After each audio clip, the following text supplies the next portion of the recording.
My diner was a sanctuary from the war zone I left behind, until a biker gang decided to invade. They soon learned that the battlefield was still very much alive in me. The smell of stale coffee and hot grease is the smell of freedom to me. It's the smell of my own 2 hands, my own sweat, my own damn American dream, fried up and served on a platter. My diner, the pit stop, isn't much. Just a little box of a building off Route 68, with cracked red vinyl booths and a jukebox that only plays Johnny Cash. But it's mine. I bought it with every penny I had after I got out of the service, a place where I could be my own commanding officer for a change.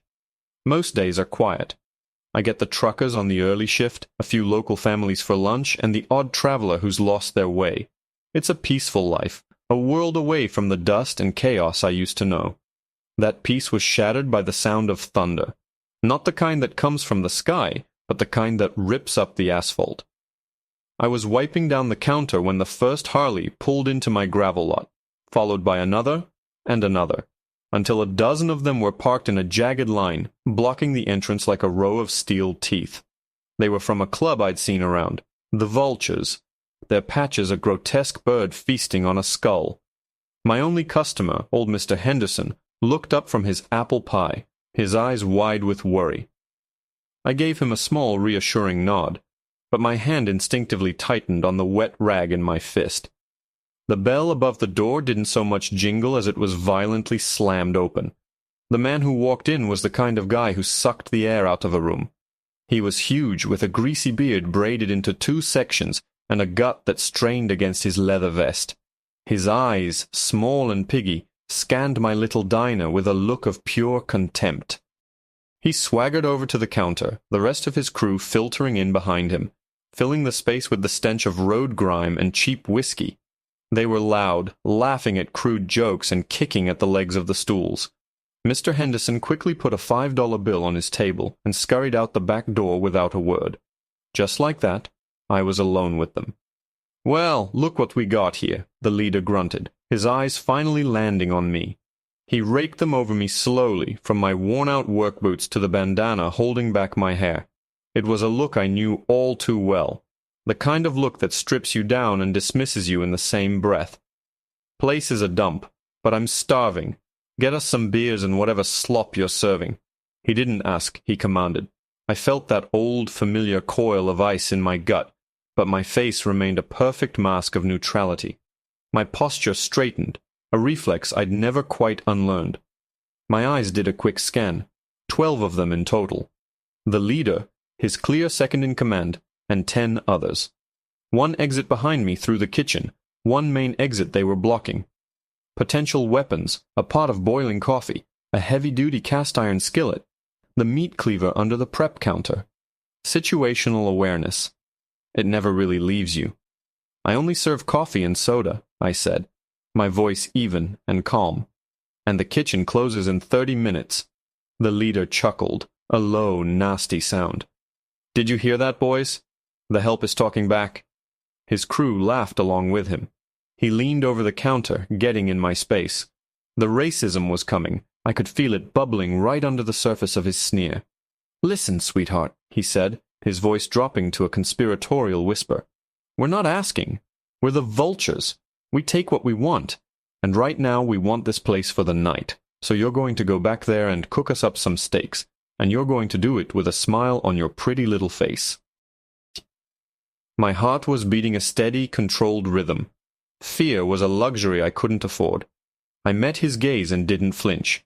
"This is my diner," I stated, not raising my voice.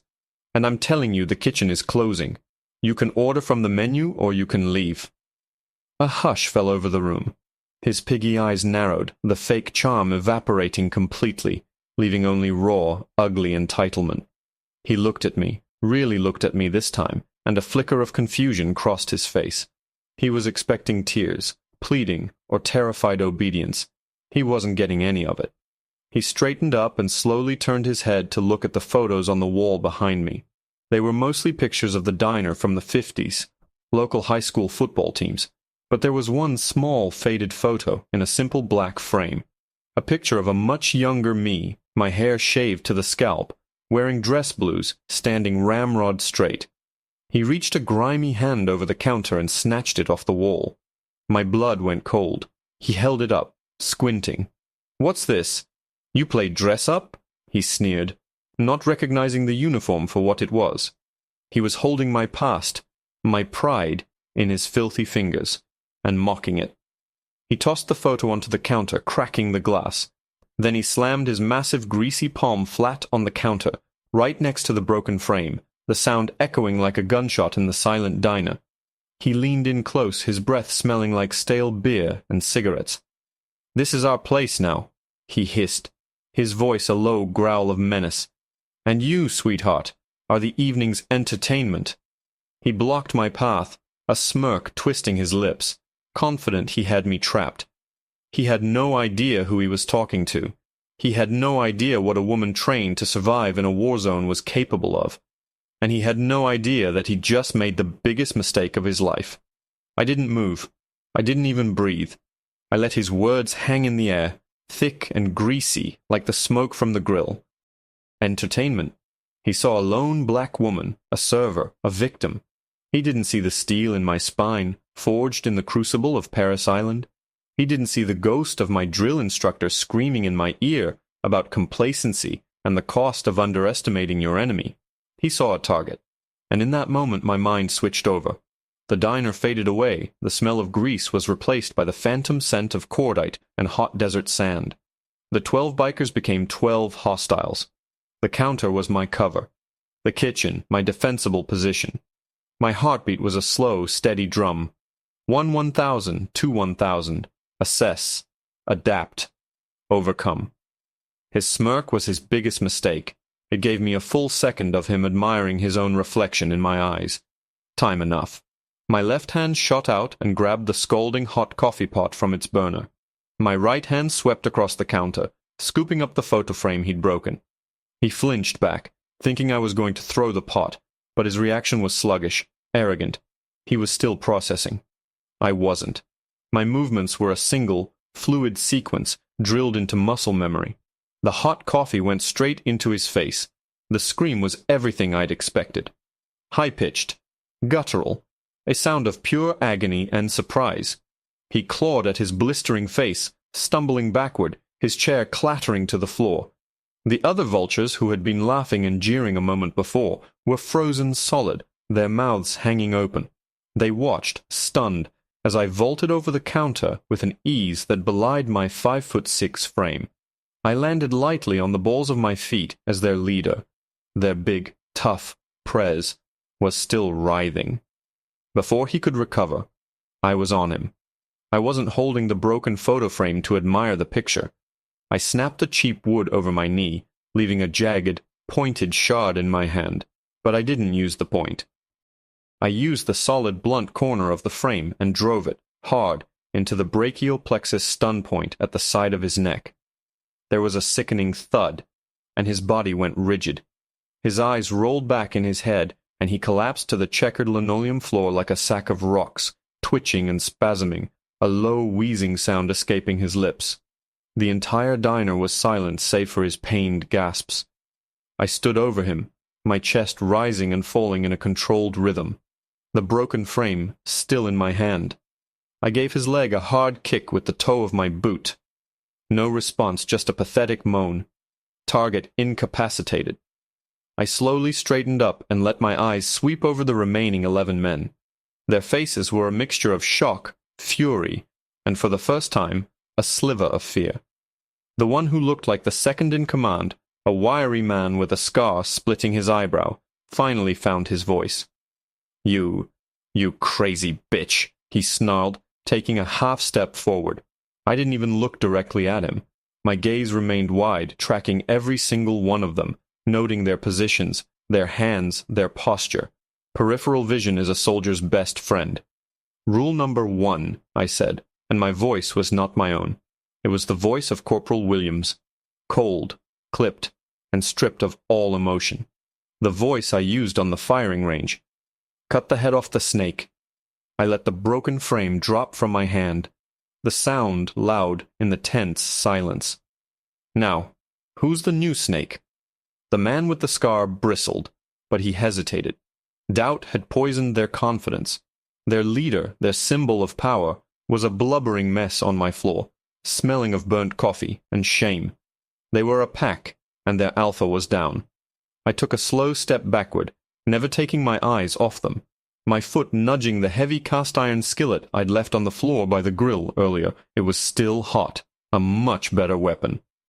I was creating distance, drawing them further into my territory, away from the door, closer to the kitchen with its boiling fryers and racks of knives. I was changing the battlefield to my advantage. "Here's your options," I said, my voice like ice. "You can pick up your trash," I nodded at their fallen leader, "and get the hell out of my diner. Or you can stay, and I'll be mopping the rest of you off my floor in the morning." For a second, I thought it might work. I saw the uncertainty in their eyes. But the scar-faced one, Ripper, his vest said, was made of something meaner. He looked at his downed leader, then back at me, and a slow venomous smile spread across his face. He'd made a decision. "Big words," he sneered, and his hand slowly went to the heavy belt buckle at his waist. "She got lucky, boys. It's still 11 against 1. From the corner of my eye, I saw two of the others starting to spread out, flanking me. One near the jukebox, the other by the windows. They were shaking off the shock, their pack mentality reasserting itself. Then I heard it. A sound I knew as well as my own name. The quiet, metallic schlick of a switchblade opening, followed by another from the other side of the room. The sound of the switchblades was a declaration of war. My time for talking was over. The wiry one, Ripper, gestured with his chin. "Gut her." The two flankers began to advance, their movements slow and predatory, a sick parody of a coordinated approach. They were trying to encircle me, to use my counter as a barrier to pin me in. Amateurs. They moved like they were in a street fight, focused only on their target, ignoring their environment. My kill box. The man by the jukebox came first. He was bigger, slower, holding his knife low like he'd seen in a movie. I didn't move towards him. Instead, I took one step back, my boot finding the handle of the cast-iron skillet I'd positioned earlier. With a sharp, powerful kick, I sent the heavy skillet spinning through the air like a black discus. It wasn't an elegant move, but it was brutally effective. The 10 pounds of searing hot iron caught him square in the temple with a sickening clang that echoed off the tile. His eyes went blank, and he dropped his knife, crumpling to the floor in a heap without a sound. 1 down. 10 to go. The second man, near the windows, froze for a split second, his eyes wide at the sudden violence. That was all the time I needed. I didn't wait for him to recover. I moved, a blur of motion, not away from him, but closing the distance, keeping low.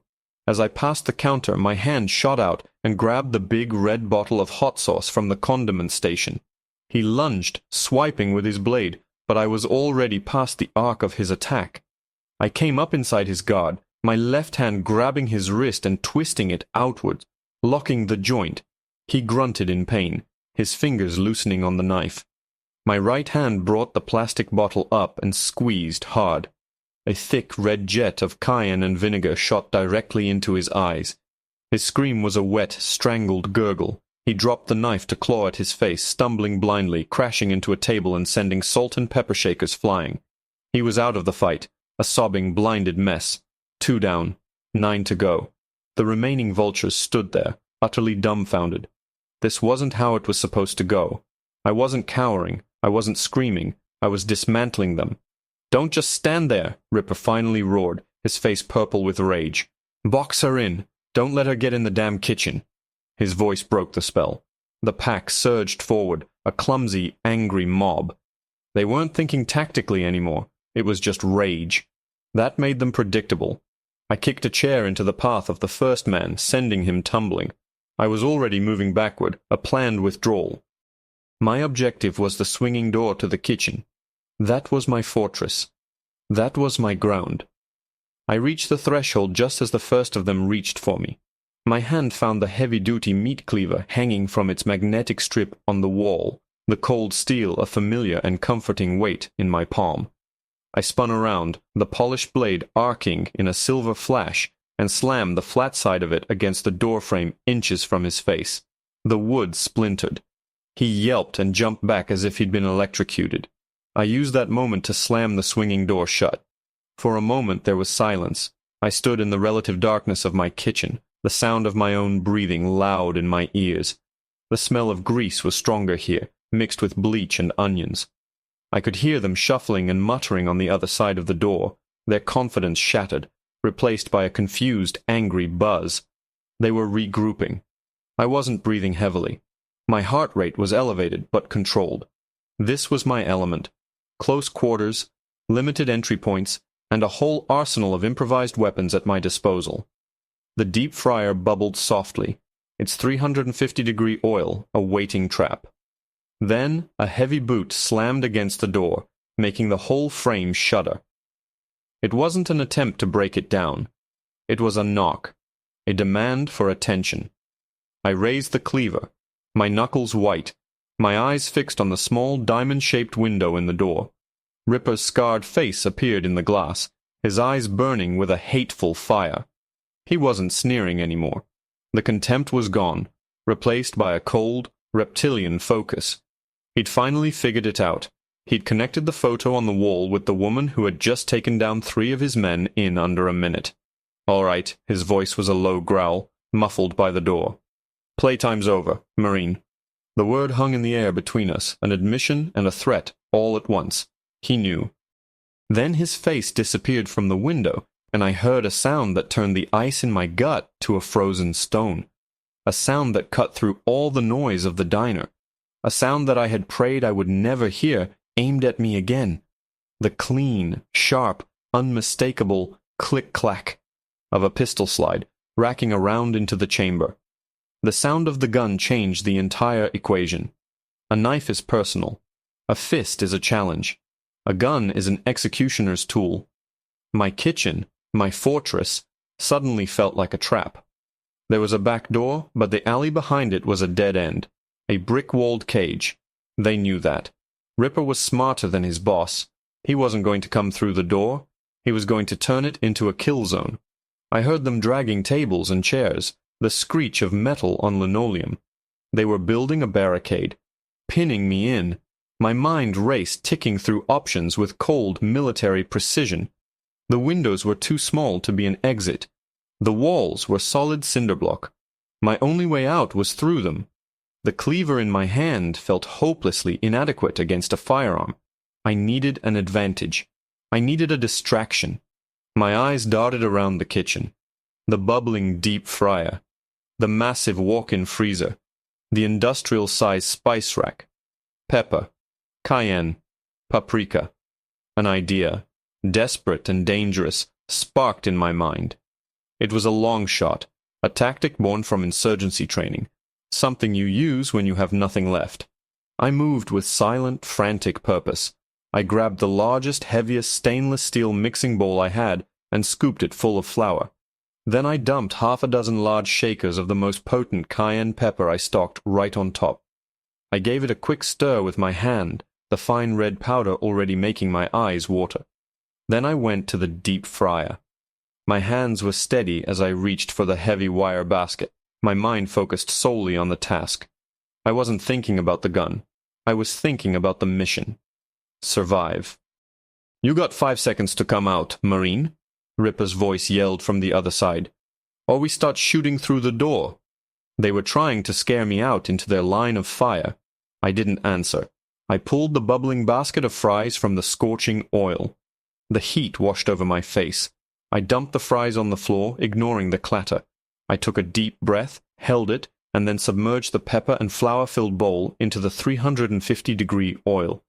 The reaction was instantaneous and violent. The water content in the flour flash-boiled, causing the oil to erupt in a roiling, explosive wave. A thick, acrid cloud of weaponized pepper smoke billowed up, instantly filling the kitchen. It was like a tear gas grenade had gone off. My eyes slammed shut against the searing pain, and I choked, my lungs on fire. This was the gambit. I had blinded myself as much as them, but I had one advantage. I knew the layout of this room by heart. Just as the first gunshot ripped through the wood of the door, I kicked it open. I charged out, not through the doorway, but using the door itself as a shield. The kitchen disgorged a massive, choking cloud of pepper smoke behind me, a hellish fog that rolled into the diner. It hit the bikers like a physical blow. Men screamed, dropping their weapons to claw at their eyes, gagging and retching as the microscopic capsaicin particles seared their lungs. It was chaos. Blind, panicked chaos. Through my own streaming, burning eyes, I could just make out Ripper, staggering back from the door, his pistol aimed wildly, his face a mask of agony. I didn't hesitate. I drove forward through the haze, the cleaver held low. He fired again, the shot going wide and shattering the jukebox. Johnny Cash finally fell silent. I tackled him low, at the knees, using my shoulder to drive him backward over the table he'd been using for cover. We hit the floor hard, the gun flying from his grasp and skittering away under another booth. He was strong, wiry, and fueled by rage, but I was fueled by something more. I was fighting for my home, for my peace, for the quiet life I had earned with blood and sacrifice. The fight was brutal and short. He came at me with a wild haymaker. I ducked under it, pivoted, and drove my elbow into his ribs with a crack that I felt through my entire arm. As he gasped for air, I secured a chokehold, my forearm tight against his windpipe. He thrashed and struggled, his nails clawing at my arm. But it was textbook. His movements grew weaker, more frantic, and then they stopped. I held on for a beat longer, making sure before letting him slump to the floor, unconscious but breathing. I stood up, my body screaming with adrenaline and pain, my vision blurry from the pepper fog. The diner was a wreck. Men were groaning on the floor, some trying to crawl for the exit, blinded and beaten. The big leader was still out cold. The two I'd taken down first hadn't moved. The rest were incapacitated by the smoke. Sirens wailed in the distance. Old Mr. Henderson hadn't just run away. He'd called for backup. When the sheriff's deputies burst in, guns drawn, they found me standing alone amidst the wreckage and the groaning bodies, a meat cleaver held loosely in my hand. I didn't look like a victim. I looked like the aftermath of a storm. I dropped the cleaver, the metal clattering on the floor, and raised my hands slowly. The sheriff, a man named Brody, who'd known me for years, just stared, his jaw slack. Sarah? What in the hell happened here? I took a ragged breath, the clean air from the open door a sweet relief. I looked around at my diner, at the broken tables and shattered glass. It was a mess, but it was still standing. And so was I. A small, tired smile touched my lips. "Just a little disagreement with some customers, Sheriff," I said, my voice hoarse. "They didn't like what was on the menu."